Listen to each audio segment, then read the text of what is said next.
Rache, Abe? nama dua nanta ziarah jera. Akka biti kasih rafte koyat. Lagi mana kertau? Mana kerja Rache? Gasti ranjira mitiani mana konjira enyu doe. Ma boni jatuh dulu teka. Enyu dashin. Boni jam betuni?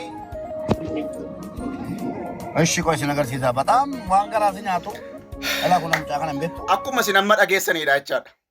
Anggaru echada, gurbangkun isu masih risa oromoda. Namoonni naannoo isaatti dhalattan namoonni sirriitti beektan isuma sirrii Oromoodhaa mucaan kun. Erga inni fammasi as waggaa lamman tokko as Oromummaan mucaa kanarraa nurraa bade. Oromummaan mucaa kanarraa urgaa'u inuma bade simboonsaa inuma sokke bakka. Rabbi edhi maaltu nama kofalchiisa.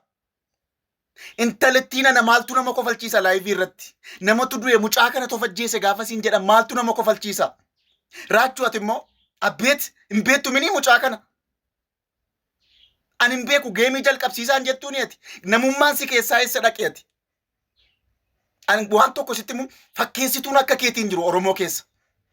Eengaddes ambuutti gaafa ijoolleen akkeetti qaxaqqatamtee ijoolleen akkeettiin namni bahee sagalee fi ta'aa ture biyya itti dhalattee guddatte keessatti hin dubbattaa jennee yaadaa turre. Ati galgalaaf gan sirriidhaatti fammasteestaa jireenya kaleessaa keessan jirtu iyyumaa keessaa baateeta maal si ilaallate waa'ee mucaa kanaas beektaa garuu hin beeku jechuu keedha. Na'u dhiisuu dandeessa rakkoon qabu hin beeku jechuun kee garuu baay'ee nama gaddisiisa. Ishee si biraa kolfite kana immoo Waaqayyoo gadda kana mana ishee agashu. Koppiliink ishee godhaa ergaafi. Ati garuu raachuu amala akkanaa of keessaa balleessi. Dhiisi amala akkanaa. Ati ilma abbaa gadaati balleessi amala haasuma saamummaa akkanaa balleessi of keessaa. Rache, Abe? nama dua nanta ziarah jera. Akka biti kasih rafte koyat. Lagi mana kertau? Mana kerja Rache? Gasti ranjira mitiani mana konjira enyu doe. Ma boni jatuh dulu teka. Enyu dashin. Boni jam betuni? Aishi kau sini agar sisa batam, wangkar aslinya tu. Elah aku nak cakap betu. Mana timulacha anjiro. Facebook share kan itu? Mana timulacha anjiro akas kutera.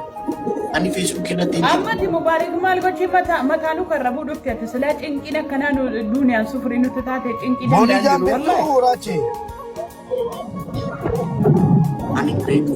Obboleessa kiyya kan du'e rabbira mataa godhu maal godhiidha maal godhaadha bo'aadha waan yoo boo'icha ta'e wallahi mimmaanna dhufa. Kaasiyaan namoo laayivii irratti taa'uu jalqabame.